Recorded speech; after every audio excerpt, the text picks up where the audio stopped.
ఓం నమ శివాయ హర మహాదేవ శంభో శంకర. అందరికి నమస్తే. అందరూ కూడా భగవాన్ అనుగ్రహంతో అందరము బాగుండాలి మనసారా భగవాన్ ప్రార్థిస్తూ ఉన్నాను. ఈ రోజున శ్రీ బసవ పురాణంలోని 29వ అధ్యాయం నుంచి అయితే మనము విందాము. 29వ అధ్యాయము, నాకు భక్తుడు దేహము భక్తుల కోపం ఎలా భరించగలను అన్నాడు. వడయనంబికి జ్ఞానోదయమైంది. వెళ్ళి మిండనయ్యారో పాదాలపై పడ్డాడు. వాల్మీకేశుడు మిండనయ్యనార్కు సద్భక్త గణానికి కైలాస ప్రాప్తిని ఇచ్చాడు. తర్వాతది బాణుని కథ గురించి అయితే మనము విందాము. వీరమహేశ్వర వ్రతం గల బాణుడు చేసే శివ పూజలకు 2 చేతులు చాలవని 1000 చేతులు ఇచ్చాడు శివుడు. అది విని జనం తండోపతండాలుగా రాసాగారు. వారి వల్ల బాణుని పూజలు భగ్నం కాకుండా శివుడు తానే బాణుని వాటికి కాపలా కాస్తూ ఉన్నాడు. తర్వాత పిట్టవ్వ కథ అయితే వింది. ముదికొండ అనే నగరంలో కరికాల మండలేశ్వరుడు కావేరికి కట్టిస్తుంటే పిట్టవ్వకు బదులు ఆమె భక్తికి మెచ్చిన శివుడు తానే వెట్టికిపోయాడు. తర్వాత కలి కామదేవుని కథ అయితే విన్నాం. కలి కామదేవుడు అనే భక్తుడు అక్కట శివునికి వడయనంది పెట్టి చాకిరి పెట్టించాడట. అది అని కోపించి ఎవరైనా సరే ఒడియానంబిని ప్రశంసిస్తే చాలు చంపడం మొదలుపెట్టాడు. అప్పుడు శివుడు స్వయంగా వెళ్ళి కామదేవుణ్ణి శాంతపరిస్తే తప్ప లాభం లేకపోయింది. తర్వాత ఏణుమూర్తినైనారు కదా. పూర్వము ఎణుమూర్తినైనారని భక్తుడు శివార్చనకి నిత్యం శ్రీగంధం వాడుతూ ఉండేవాడు. కొంతకాలానికి సమస్త గంధానికి ధనం అయిపోయింది. అయినా ఎణుమూర్తి దిగులు పడలేదు. భక్తి ధనమే ధనం, భక్తి లేమియే లేమి. ఈ తనువు ఈ మనము ఉన్నప్పుడు నీ పూజకు లోపం జరుగుతుందా తండ్రి అని ఎణుమూర్తి తన మోచేతినే గంధం చక్కగా చేసి తానుకు పెట్టి చాచాడు. చర్మం నలిగి రక్తం వచ్చి కండలి వెలికి వచ్చిన గంధం తీయడం మానలేదు. శివుడు ప్రత్యక్షమై ఎణుమూర్తినైనారు భక్తికి మెచ్చి కైలాసము ఇచ్చాడు. తర్వాత కడమలనంబి కథ గురించి అయితే విన్నా.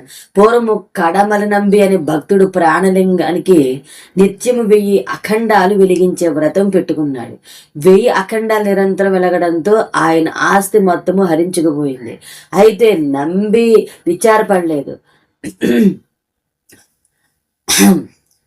ధనము పోతేనేమి, తను ఉన్నది కదా, శివ పూజకి ఏమీ ఆటంకం అని తన శరీరాన్న అఖండంగా మార్చి జుట్టుకు నిప్పు అంటించుకున్నాడు. శివుడు ప్రత్యక్షమై నా కడమలనంబిని అనుగ్రహించాడు. తర్వాత గుగ్గులు కడియార్ కథ గురించి అయితే విన్నా. పూర్వము గుగ్గులు కడియార్ అనే భక్తుడు 3 పూటల స్వామికి ధూపం వేసే నియమము పెట్టుకున్నాడు. అందుకు సమస్త ధనము అయిపోయి భారీ మంగళసూత్రాలు అమ్మి నియమము చెల్లించాడు. అది చూసి ఊరగేశ్వర స్వామి ఊరగ కన్యకలు ఆనందంతో నాట్యం చేస్తారు. ఫలితంగా విగ్రహాలు వంగాయి.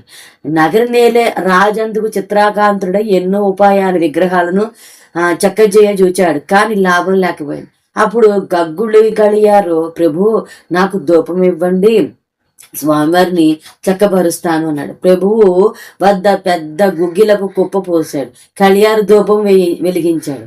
ఒక తాడును తీసుకుని దానికి ఒకవైపు స్వామిని కట్టి రెండో వైపు ఒక ఒత్తిని కట్టి కత్తిని తన గొంతు మీద ఉంచుకుని తాడుని లాగసాగాడు. అంటే స్వామి విగ్రహం లేకపోతే కత్తిని గొంతులో గుచ్చుకుంటానని స్వామి కలియారు చూపించాడన్నమాట.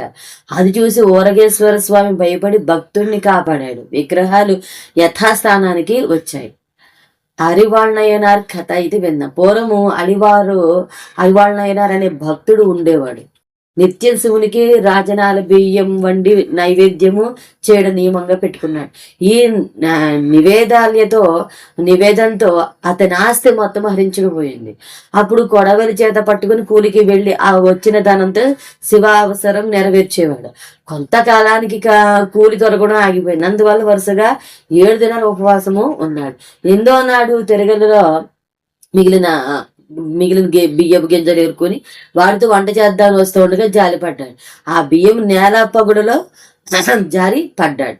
ఆ బియ్యం నేల పగుల్లో పడిపోయింది. శివ, నీకు నైవేద్యం చెల్లించని లేని ఈ జన్మ నాకెందుకు అని అరివాళ్ళనైనారు కొడవలితో గొంతు కోసుకోబోయాడు. పరమేశ్వరుడు ప్రత్యక్షమయ్యి నైనారును అనుగ్రహించాడు. ఈ విధంగా మనము 29 అధ్యాయం అయితే విన్నాం కదా, తర్వాత 30 అధ్యాయం అయితే విందాం. అంతవరకు స్వస్తి. ఆ భగవాన్ యొక్క అనుగ్రహం మనందరి పైన ఉండని కోరుకుంటూ ఉన్నాను. సర్వేజన సుగుణం సమస్త మంగళాన్ని భవంతు. స్వస్తి. హర హర మహాదేవ శంభో శంకర.